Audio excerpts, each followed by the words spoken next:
Radhe Radhe. Hi friends, அனைவருக்கும் வணக்கம். எல்லோரும் எப்படி இருக்கீங்க ஃப்ரெண்ட்ஸ்? நல்லா இருக்கீங்களா?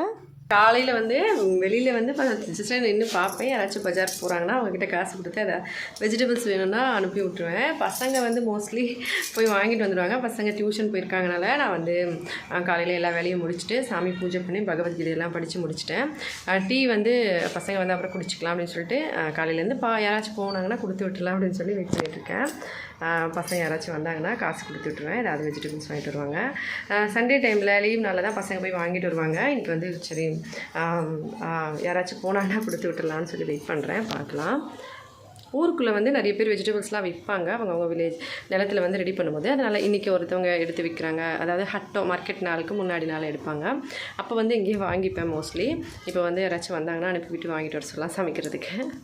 பசங்க டியூஷன்லேருந்தே வந்துட்டாங்க. நான் கடைக்கு யாரும் போகல வழியில். சரி, பசங்களும் இன்றைக்கி கொஞ்சம் மழை வர மாதிரி இருக்குது, கோல்டாக இருக்கனால டீ குடிக்கணும்னு சொன்னாங்க.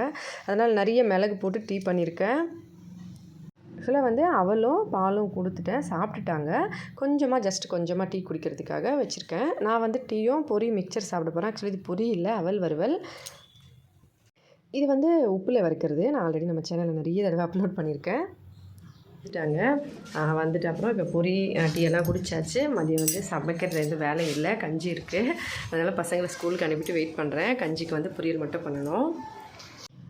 கொஞ்ச நேரம் இந்த மாதிரி வெயிட் பண்ணி பார்த்ததில் எங்கள் ஒன்று விட்ட ஓரக்குத்தியோட பையன், அதாவது எங்கள் வீட்டில் வண்டி ஒன்று வச்சுருப்பாங்க. நான் நிறைய வீடியோவில் விலாகில் காமிச்சிருப்பேன். அந்த வண்டி அவங்களோட தான். அவங்க வீட்டில் இடம் இல்லைனால எங்கள் வீட்டில் வச்சுருவாங்க பின்னாடி. இங்கெல்லாம் அண்ணா தம்பி இவங்கெல்லாம் ரொம்ப ஒன்றுக்குள்ளே ஒன்றா இருக்கிற மாதிரி இருப்பாங்க. ரொம்ப ஒன்று விட்ட அண்ணா ஒன்று விட்ட தம்பி அந்த மாதிரியெல்லாம் சொல்ல மாட்டாங்க. ஒரே ஃபேமிலி மாதிரி தான். அதனால் அவங்க வீட்டில் இடம் இல்லைனாலும் எங்கள் வீட்டில் கொண்டு வச்சுருவாங்க. ரொம்ப சொந்த மாதிரிலாம். நான் வழியில் யாராச்சும் போயிட்டே இருப்பாங்க. திடீர்னு யாராச்சும் பெரியவங்க போகிறாங்கன்னா நான் அப்படியே உள்ளுக்குள்ளே போயிடலாம். அதனால தான் இங்கேயே நிற்கிறேன், காம்பவுண்டு கிட்டேயே. ஏன்னா பெரியவங்க காலையில் டைமில் போயிட்டு வந்துக்கிட்டே இருப்பாங்க. மதியான டைமில் அந்தளவுக்கு யாரும் போகாத வராத டைமில் ஏதாவது வாங்கணும் அப்படின்னா நான் வெளியில் யாராச்சும் விற்றுட்டு போகிறாங்கன்னா வாங்கிடுவேன். மற்றபடி மற்ற டைமில் மோஸ்ட்லி வெளியில் வரமாட்டேன். ஃபஸ்ட்டு பார்ப்பேன், வெளியே யாரும் ஆளுங்க போகல வரலை அப்படின்ற பட்சத்தில் மட்டும்தான் வெளியில் நிற்பேன். லேடிஸ்லாம் யாராவது வந்தால் கூட பேசுகிறதுக்கு. வீட்டுக்குள்ளெல்லாம் கூட்டிகிட்டு போய் பேச மாட்டேன். அப்பாவுக்கு லேடிஸ்லாம் யாரையும் வீட்டுக்குள்ளே சரி கூட்டிகிட்டு போயிட்டு யாரையுமே பேசக்கூடாது. ஏன்னா அவங்களுக்கு என்னென்னா குடும்பத்தை ஏதாவது பேசி ஒன்று கிடைக்க ஒன்று ஏதாவது பண்ணிவிடுவாங்கன்னு ஒரு பயம். அவங்க அந்த காலத்து ஆளுனால அந்த மாதிரி இருப்பாங்க. ஆனால் என்னை பற்றி தெரியும். அதனால் மோஸ்ட்லி யாராச்சும் லேடிஸ் வந்தால் கூட நான் பேசிகிட்டு இருந்தால் எதுவும் சொல்ல மாட்டாங்க. அந்த பக்கம் ஒன்று விட்டு ஒரு குத்தி எங்களோட சொந்த ஒரு குத்தி அவங்கெல்லாம் பேசுனாங்கன்னா திட்டுவாங்க. என்ன எப்போ பார்த்தாலும் அவங்கக்கிட்ட இவங்ககிட்ட பேச்சு அப்படின்னு சொல்லி. நான் பேசினாலும் எதுவும் சொல்ல மாட்டாங்க. ஏன்னா அவங்களுக்கு என்னை பற்றி நல்லா தெரியும். நான் யாராச்சும் எதுவும் சொன்னாலும் அவங்க அதை கேட்டுட்டு அந்த மாதிரி இருக்க மாட்டேன். நான் எப்படி இருப்பேனோ கரெக்டாக இருக்கணும்னு நினைக்கிறேனோ அதே மாதிரி இருப்பேன்னு சொல்லி. அதனால் அப்பா எதுவும் சொல்ல மாட்டாங்க. இந்த பக்கம் தயிர் வடைலாம் விற்றுக்கிட்டு போகிறாங்க. அதுக்கப்புறம் ரொம்ப நேரம் வெயிட் பண்ணி பார்த்தேன். அப்புறமா அதான் அந்த பையன் போயிருக்கான், இன்னும் வரலை. நான் ஆக்சுவலி கோஸு ஒன்று வாங்கிட்டு வர சொல்லி அவனுக்கு காசு கொடுத்து அனுப்பிச்சேன். அவன் சரி கோஸு வாங்கிட்டு வர தான் போயிருக்கான். என்ன வாங்கிட்டு வர போகிறான்னு தெரியலை, பார்க்கலாம். ஏன்னா கடையில் நிறைய விதமாக காய்கறியெல்லாம் கிடைக்கும். ஒரு சில டைமில் கிடைக்காது. இப்போ இருக்கா இல்லையான்னு தெரியல. ஏன்னா ஆக்சுவலி புதன்கிழமை ஞாயிற்றுக்கிழமை அன்றைக்கி தான் மார்க்கெட்னால அன்றைக்கி நல்ல காய்கறி கிடைக்கும். ப்ளஸ் செவ்வாய்க்கிழமை இன்னொரு ஊரில் மார்க்கெட் பக்கத்தில். இப்போ இங்கேருந்து வாங்கிட்டு வரதுனால அந்த கடையில் இருக்கா இல்லையான்னு தெரியல. ஊரோட ஒரு பஜார் அது, மெயினில் இருக்கும் அந்த கடை. இந்த ரோடு தாங்க நான் சொல்லியிருந்தேன். ஆக்சுவலி ஒரு ரோடில் பாருங்கள், ஒரு ஸ்பீட் பிரேக்கர் கூட வைக்கல. ஸ்கூலும் அங்கன்வாடி கோயில் கடைங்க எல்லாமே இங்கே இருக்குது. ஒரு ரோடுக்கு போட்டிருக்காங்க, நான் ஸ்பீட் பிரேக்கரை வைக்கல. இது கொஞ்சம் ரொம்ப கடுப்பாக இருக்கும் இங்கே பார்த்தாலே. நிறைய தடவை நான் ஹஸ்பண்ட் கிட்டே சொல்லியிருக்கேன். ஹஸ்பண்ட் நம்மளே போட்டுடலாம் ஒரு சிமெண்ட் வாங்கி, தேவையில்லாமல் ஏன் எல்லோரும் அவங்க பண்ணலைன்னு சொல்லி நம்ம எதிர்பார்க்கணும், நம்மளே ஒரு சிமெண்ட் வாங்கி போட்டுடலாம் அப்படின்னு சொன்னார். சரி, ஹஸ்பண்ட் வந்த அப்புறமா வீட்டு வேலை நடக்கும்போது அதில் எக்ஸ்ட்ராவாக சேர்த்து நம்ம போட்டுக்கலாம் அப்படின்னு சொல்லிட்டு பார்த்துருக்கோம். ஏன்னா இப்போதைக்கு ஆளெல்லாம் இங்கே ஈஸியாக மேஸ்திரியெல்லாம் கிடைக்க மாட்டாங்க. அதுக்கப்புறம் வாங்கிட்டு வந்துட்டான். இது பொட்டோலோ, அதாவது பருவல்னு சொல்லுவாங்க இல்லையா இங்கிலீஷில், அதுதான். 20 ரூபா கொடுத்தேன், அதுக்கு இவ்வளோ வாங்கிட்டு வந்திருந்தான். இந்த காய் ஒடிஷாவில் கொஞ்சம் ரேட்டு ஜாஸ்திங்க. ஏன்னா இது கொஞ்சம் நிறைய விரும்பி சாப்பிடுவாங்க எல்லோரும். அதனால் 20 ரூபாய்க்கு இவ்வளோ தான் கொடுத்துருந்தாங்க. எனக்கு வந்து இந்த காய் டேஸ்ட் அந்தளவுக்கு பிடிக்காது. ஜஸ்ட்டு பொரியலில் மட்டும் போட்டு சாப்பிடுவேன். பசங்களாம் வீட்டில் ஹஸ்பண்ட் வந்து சாப்பிடுவார். பசங்களாம் சாப்பிட மாட்டாங்க. நானுமே சாப்பிட மாட்டேன். அதுக்கப்புறம் பையனோட சைக்கிள் வந்து இந்த சீட்டு உடஞ்சிருந்தது. கொஞ்ச நாள் முன்னாடி விலாகில் காமிச்சிருப்பேன். இதை வந்து இப்போ போட்டிருக்கேங்க. 220 ரூபா வாங்கினாங்க. இந்த ரேட்டு கரெக்டாக இருக்கா, இல்லை கம்மியாக இல்லை ஜாஸ்தியாக இருக்கான்னு மறக்காமல் கமெண்ட்டில் சொல்லுங்கள். எனக்கு தெரியலை. ஏன்னா பையன் தான் போய் போட்டுட்டு வந்தான். அவன் வந்து அவங்க 250 ரூபான்னு சொல்லி 220 ரூபாய்க்கு கொடுத்தாங்கன்னு சொன்னால், ஃபிட் பண்ணுறதுக்கெல்லாம் சேர்த்து 250 ரூபா கிட்டத்தட்ட வாங்கிட்டாங்க. கொஞ்சம் ஆயிலெலாம் போட்டு சைக்கிள் கொஞ்சம் ரெடி பண்ணி கொடுத்தாங்க. ஆக்சுவலி அவங்க வந்து சீட்டோட ரேட் மட்டும் தனியாக சொல்லியிருந்தாங்க. ப்ளஸ் வந்து சைக்கிள் இன்னும் கொஞ்சம் ஹைட் பண்ணி எல்லாம் ரெடி பண்ணி கொடுத்தாங்க. இது எங்கள் நாத்தனாரோட சைக்கிள். பையன் வந்து ஸ்கூல் பக்கத்துலேயே இருக்கிறதுனால அடிக்கடி வீட்டுக்கு வருவாங்க தண்ணி குடிக்க. ஸ்கூலில் வந்து தண்ணி அந்தளவுக்கு நல்லா இருக்காது. அதனால் வீட்டுக்கு வந்து குடிப்பாங்க. அதுக்கப்புறம் மதியம் வந்து லைவ் பண்ணிகிட்டு இருந்தாங்க. அதுக்கப்புறம் எதுவும் வந்து சமைக்கலை, கஞ்சி தான் சாப்பிட்டேன்னு சொல்லியிருந்தேன். அதுக்கப்புறமா வந்து சாயங்காலம் 3-4 மணி ஆகிடுச்சு. அப்போ வந்து லைவ் முடித்த அப்புறமா பசங்க வந்து இந்த பாம்பே லட்டு வந்து விற்றுட்டு வந்தாங்க.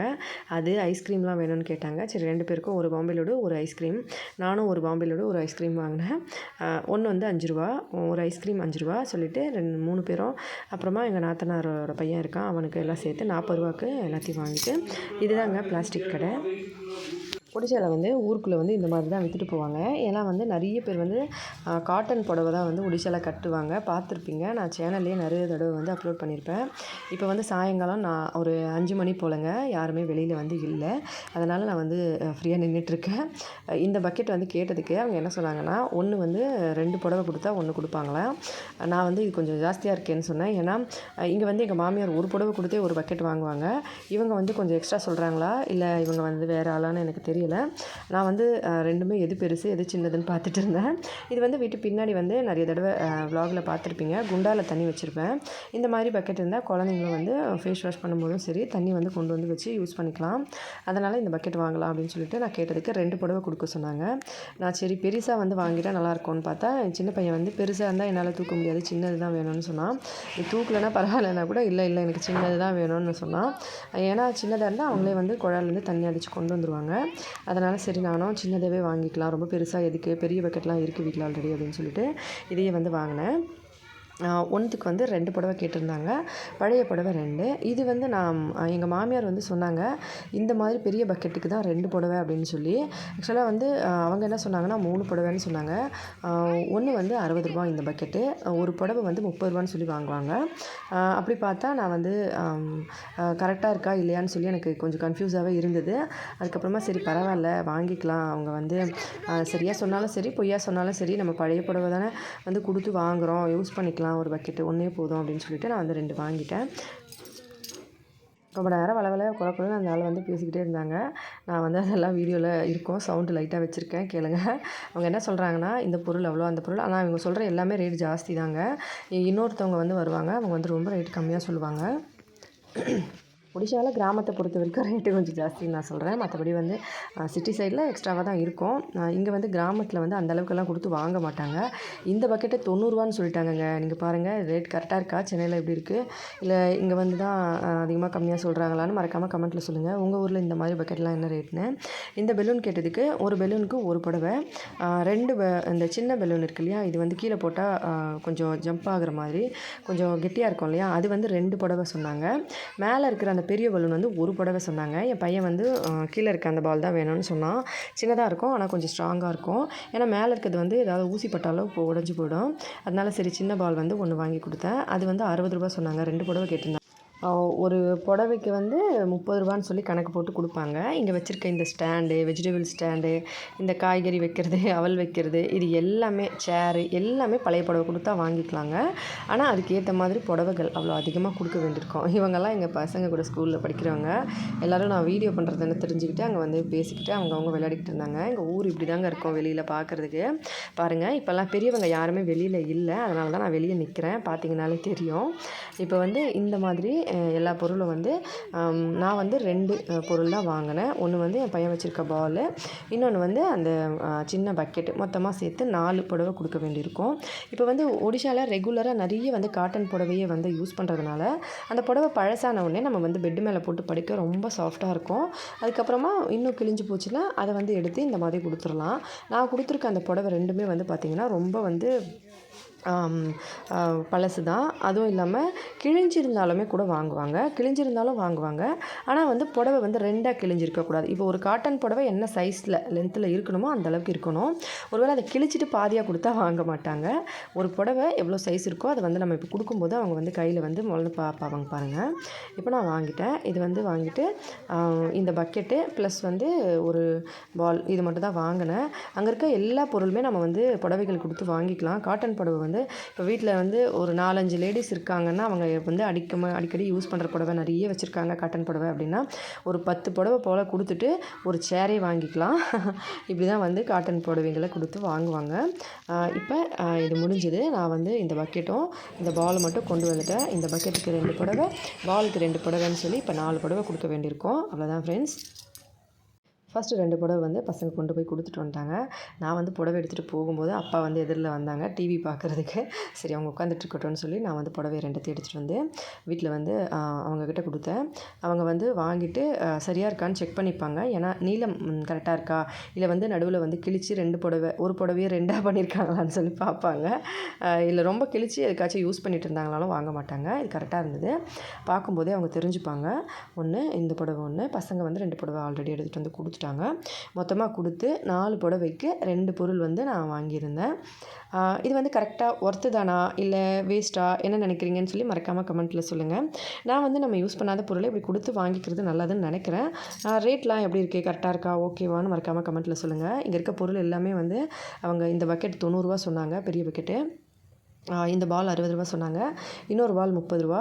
அந்த மாதிரி நிறைய பொருட்கள் வந்து நிறைய ரேட் சொல்லியிருந்தாங்க. ஒரு சேர் வாங்கினோன்னா ஒரு 10லேருந்து 12 புடவை போல் கொடுக்கணும் அப்படின்னு சொன்னாங்க. மொத்தமாக வந்து எல்லா பொருளுமே இவங்கக்கிட்ட வாங்கிக்கலாம். ஊருக்குள்ளே அடிக்கடி வருவாங்க.